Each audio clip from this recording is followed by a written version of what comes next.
Fala galera, como é que vocês estão? Acredito que é impossível você não ter visto nenhum vídeo, uma notícia, um tweet sobre essa volatilidade que está no mundo das criptomoedas aí, né? Então, principalmente o Bitcoin caindo aí para marcas abaixo dos 150 mil reais, né? Abaixo dos 30 mil dólares, né? Então a gente está vendo essa volatilidade imensa no mercado cripto. E eu quero contar para você o que está por trás disso, o que está acontecendo, se essas quedas vão continuar ou se o mercado vai se recuperar aí e a gente vai voltar para esse momento de alta. Então fica nesse vídeo que você vai saber todos os detalhes, inclusive o que nós estamos fazendo nesse momento. Antes de mais nada, já deixa aquele super like aqui no canal e se inscreve se você ainda não é inscrito para continuar ajudando a gente a postar super conteúdos aqui para você. Mas bora lá! Então, pessoal, essa queda do Bitcoin, ela já é a queda mais longa dos últimos 8 anos da nossa criptomoeda principal, ou seja, nunca ela tinha caído por tanto tempo assim, tá? E nos últimos 6 meses, se a gente pegar o histórico, o Bitcoin caiu mais de 58%, ou seja, ele saiu lá da casa dos 374 mil que ele chegou e bateu ali para baixo dos 146 mil reais, tá? Então é uma queda muito grande mesmo. Se pegarmos o gráfico de hoje, tá? No momento que está sendo gravado esse vídeo, ele deu uma recuperada aí, voltou para casa dos 156 mil reais, né? E também dos 30 mil dólares. Só que agora a pergunta que é, né? Será que essa é só um voo de galinha, né? Será que ele vai voltar a cair? O que está acontecendo? E o mais importante de tudo, né? Por que está caindo tanto assim? E o nosso primeiro ponto, ele está ligado às taxas de juros altas pelo mundo todo. Então todo mundo sabe que a gente passou por uma pandemia onde foi impresso aí, criado dinheiro, né? Moeda fiduciária desenfreadamente. Então todos os governos criaram moedas para combater os impactos da pandemia. E isso fez com que gerasse inflação, fazendo com que as taxas básicas de juros fossem colocadas em um patamar bem alto, né? Muito acima da média que é geralmente colocada aí em qualquer país. E devido a essa alta nas taxas de juros, fez com que muitos investidores institucionais realocassem seus patrimônios. Então, o que é um investidor institucional? São geralmente aqueles gestores de fundos, tá? De fundos bilionários. Então, essas pessoas resolveram realocar o patrimônio delas, ou seja, tirar do risco e levar para investimentos mais conservadores. Só para que você entenda esse processo, sempre que as taxas de renda fixa sobem, quem tem muito dinheiro prefere tirar o dinheiro do risco, da volatilidade, para alocar esse dinheiro em investimentos mais conservadores que estão entregando aí rentabilidades aceitáveis acima da média, né? E o que isso faz? Faz com que mercados voláteis, né, não só o mercado cripto, mas mercados de ações, eles tenham essa saída grande de dinheiro e faz com que eles entrem num período de baixa. E quando esses investidores institucionais começam a fazer esses grandes movimentos, logo atrás já vem os outros investidores que têm um poder menor de aquisição, mas replicam o que os grandes fundos estão fazendo. E por último, vem as pessoas também, as pessoas físicas vão replicando tudo isso e também tirando o dinheiro de mercados voláteis, como de ações e de criptos, e colocando o dinheiro em investimentos conservadores para ganhar aquela rentabilidade garantida ali e tirar o dinheiro da volatilidade. Como isso faz uma pressão muito grande de pessoas vendendo ações, vendendo cripto, vendendo tudo que tem no mercado volátil, é normal que o preço caia, tá? E é nesse momento que se formam os mercados de baixa, tá? Que vistos por muitas pessoas, muitos investidores também que entendem que isso é passageiro, se tornam os momentos de oportunidade. Mas a gente já vai explicar se a gente já está nesse momento de oportunidade ou não das criptomoedas. Então entramos naquela famosa lei da oferta e procura, né, pessoal? Se tem muita gente procurando, muita gente colocando dinheiro, o preço sobe. Se tem muita gente não dando importância para aquele mercado, tirando dinheiro, a procura está baixa, o preço desce. E eu sei que muitos de vocês estão preocupados no seguinte sentido: mas o Bitcoin não era para ser uma reserva de valor onde eu colocasse o meu dinheiro e ele estivesse protegido? O primeiro ponto é que nós temos que lembrar que o Bitcoin, ele, por mais que ele possa ser utilizado como uma reserva de valor, eu já vou explicar esse exemplo para você, você tem que lembrar que ele é um ativo volátil, tá? Então ele sempre vai ter as oscilações, ele sempre vai estar subindo e descendo, justamente por aquilo que eu acabei de explicar de oferta e demanda, tá, pessoal? Então se tem muita gente buscando, o preço sobe, se tem pouca gente buscando, o preço desce. Mas voltando ao quesito de reserva de valor. O Bitcoin pode ser utilizado como reserva de valor? Então vamos lembrar um pouquinho agora, vamos voltar alguns meses com o que aconteceu lá na Rússia e na Ucrânia, né? Que os países ali estão em guerra ainda, né? Tava acontecendo aquela guerra ali. O dinheiro, tanto dos russos como dos ucranianos, né? Ele foi bloqueado, principalmente os dos russos, né? Então nenhum russo conseguia ter acesso ao dinheiro e os ucranianos lá também não conseguiam acessar o dinheiro e estava todo mundo com dificuldade. O que aconteceu? Quem tinha reservas em criptomoedas, ou principalmente em Bitcoin, estava conseguindo se virar, porque poderia sair do país e depois acessar o seu dinheiro em qualquer lugar do mundo, tá?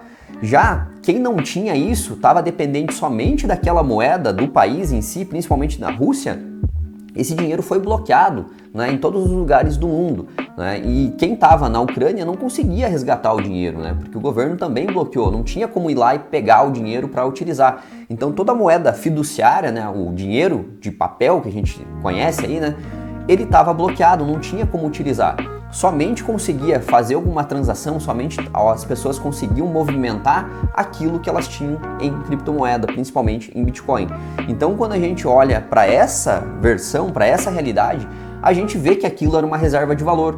Por quê? Porque se ele tinha parte do patrimônio dele diversificado em cripto, então aquele pedaço do patrimônio dele ainda estava acessível, porque não importava a guerra que estava acontecendo, não importava nenhum bloqueio, nenhuma sanção, aquele dinheiro dele estava ali com ele, então ele poderia sair do país e acessar esse dinheiro em qualquer lugar do mundo. Aí as pessoas dizem, mas não é em todo lugar do mundo que aceitar criptomoeda.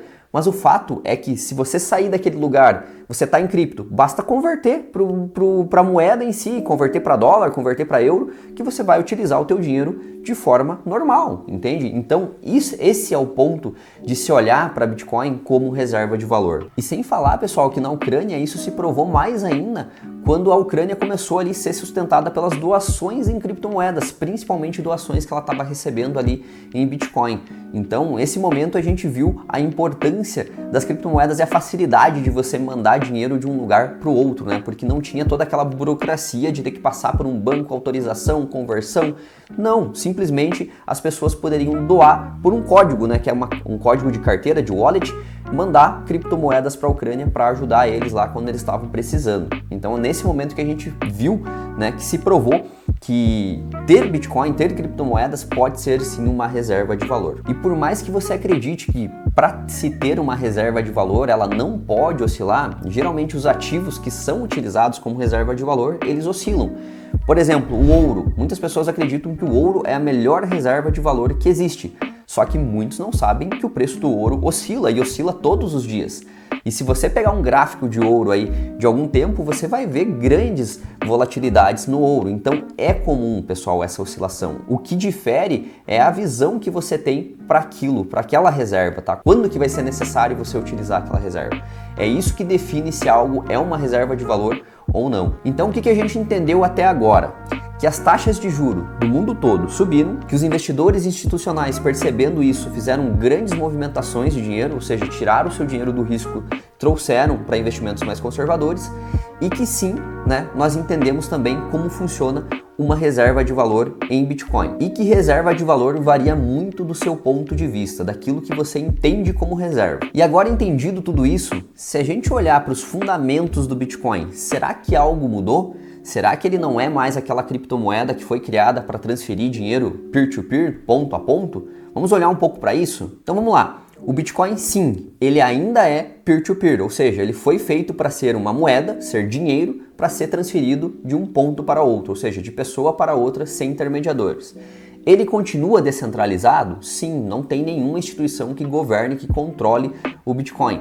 Aconteceu alguma mudança na blockchain, no sistema, que agora tem menos segurança no Bitcoin? Não, a blockchain continua fazendo os mesmos processos, continua com a mesma segurança, continua imutável. Então, se a gente olhar esses três principais pontos, nada mudou. O Bitcoin continua o mesmo, é a mesma criptomoeda, a gente só está passando por uma oscilação de preço. E agora que vem a pergunta X do negócio, né? Será que entendendo tudo isso, então agora é um momento de oportunidade para você comprar Bitcoin ou é um momento de você ficar cauteloso, preocupante ainda com a criptomoeda? E para a gente entender um pouquinho mais disso, a gente tem que conhecer um processo chamado de halving, tá? Que eu vou explicar agora para você. Halving é a diminuição pela metade da quantidade de bitcoins recebidos por bloco minerado. Então, quando o Bitcoin foi criado lá em 2008, 2009, cada bloco minerado ele entregava 50 bitcoins. E a cada 4 anos ou a cada 210 mil blocos minerados, essa quantidade de bitcoins cai pela metade. Então nós já tivemos aí um halving que cortou pela metade e passou a ser entregado 25 bitcoins. Tivemos o segundo halving que deixou por 12 bitcoins e meio. E agora nós estamos no terceiro halving, onde cada bloco minerado do Bitcoin ele entrega 6,25. E quando se passarem 4 anos, ou seja, o último halving aconteceu em 2020, quando a gente chegar em 2024 vai ter um novo halving que vai diminuir isso por 3,125. E assim sucessivamente a cada 4 anos até o último bloco de bitcoins ser minerado. Então, ou seja, a escassez do Bitcoin continua acontecendo, tá, pessoal? Só que tem um padrão muito importante que acontece de tempos em tempos quando a gente está passando por esses halvings aí. Sempre que estamos próximo, então, desse halving acontecer, que é essa diminuição pela metade do fornecimento de Bitcoin por bloco minerado, acontece que o Bitcoin começa a ter uma desvalorização e uma lateralização, ou seja, ele desvaloriza e lateraliza, tá? Então, esse é um processo que já foi identificado aí 3 vezes desde os últimos halvings que aconteceram. E aí, logo após o halving acontecer, ou seja, que acontece essa quebra pela metade aí da distribuição de Bitcoins, nós temos sempre uma alta valorização. Esse foi um padrão que a gente já notou 3 vezes. Se você pegar o gráfico que está aparecendo na tua tela aí, lá em 2012 aconteceu a mesma coisa. Teve o halving, cortou pela metade, 2013 o Bitcoin, pam! Depois ele corrigiu, baixou, lateralizou. Teve o próximo halving em 2016, 2017 ele deu aquele pico lá, lembra que ele bateu 80 mil reais? Depois ele desvalorizou, lateralizou e essa lateralização veio até 2020, quando teve o terceiro halving. E aí, vocês já sabem o que aconteceu em 2021, né? Bitcoin bateu 370 mil e agora, o que está acontecendo? Ele está desvalorizando e em algum momento ele vai começar a lateralizar até lá em 2024, quando vai acontecer o próximo halving, né? Então isso é a teoria, né? Isso é o que os estudos anteriores nos mostram. A gente não pode garantir que isso vai acontecer, mas é um padrão que se mostrou eficiente nas últimas vezes, né? Quem entendeu isso ganhou muito dinheiro. Então agora a gente espera que isso aconteça de novo. Só que nada é garantido, né, pessoal? A gente não pode dizer que o que aconteceu no passado com certeza vai acontecer no futuro. Mas nós temos 3 experiências onde isso realmente aconteceu. Geralmente quando o Bitcoin começa essa fase de lateralização, que ele para de fato de cair, são aonde as pessoas que acreditam no Bitcoin começam a comprar muito Bitcoin, esperando a próxima grande valorização. E também é bem nesse momento onde os pessimistas vão publicar muitas notícias e vão dizer para você, não só os pessimistas, né, analistas, pessoas muito importantes, vão dizer para você que o Bitcoin morreu, tá? Isso aconteceu em 2014, isso aconteceu em 2018, isso está acontecendo agora em 2022. Todo mundo está achando um monte de desculpa, um monte de análise aí para dizer que o Bitcoin agora chegou ao seu fim, agora ele morreu porque não funciona mais o halving, não vai mais dar certo, para que ele foi criado, e sempre vai ter essas pessoas pessimistas.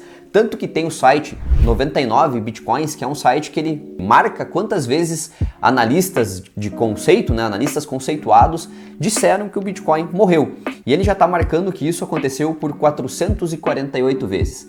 E sempre que isso acontece, depois o Bitcoin ressurge e os mesmos analistas que falavam mal começam a falar bem. E por fim, eu sei que você está curioso para saber o que nós estamos fazendo. Bom, a gente já viu que estamos num cenário onde o Bitcoin se desvalorizou mais de 50% desde o seu último topo, né? Então, o que na nossa visão seria coerente fazer nesse momento? Fazer entradas, tá, pessoal? Então, sim, é um momento de oportunidade, só que um momento de oportunidade cautelosa, tá? O que nós estamos fazendo? Nós não estamos colocando todo o nosso dinheiro, toda a nossa reserva de oportunidade nesse momento, mas a gente está fazendo sim compras pontuais, ou seja, pode ser comprado um pouco todo dia, ou a gente compra um pouco por semana, mas nunca fazer entradas muito grandes, tá, pessoal? Porque a gente não sabe aonde isso vai parar. Então nós estamos aproveitando essa fase onde o Bitcoin está em baixa, está mais de 50% de queda desde o seu topo, mas a gente faz entradas pequenas e pontuais, porque a gente sabe que isso pode cair ainda mais, né? Ou pode se valorizar. O importante é você estar sempre investindo. E claro, nesses momentos de queda, você pode investir um pouco mais, só que sempre com atenção. E isso fica uma regra para qualquer mercado, tá, pessoal? Não só o mercado de cripto, não só o Bitcoin, qualquer outro mercado de ações, de fundos imobiliários. Quando se tem uma grande queda, uma grande desvalorização por um período, você nunca injeta todo o capital que você tem. Nunca faça entradas únicas assim para ficar zerado, tá? Sempre faça entradas coerentes, né? Faça entradas mais perto uma da outra, mas faça entradas menores para que você faça um preço médio daquele momento de queda. E agora eu quero saber a sua opinião, o que você vai fazer? Se você já está investindo em criptomoedas, você vai comprar mais? Você vai esperar? Ou esse mercado de cripto ainda não é para você e você tem que se aprofundar um pouquinho mais? Conta aqui para mim, deixa aqui nos comentários, não esquece de deixar o seu like e se inscrever aqui no canal. O vídeo de hoje foi esse e até a próxima!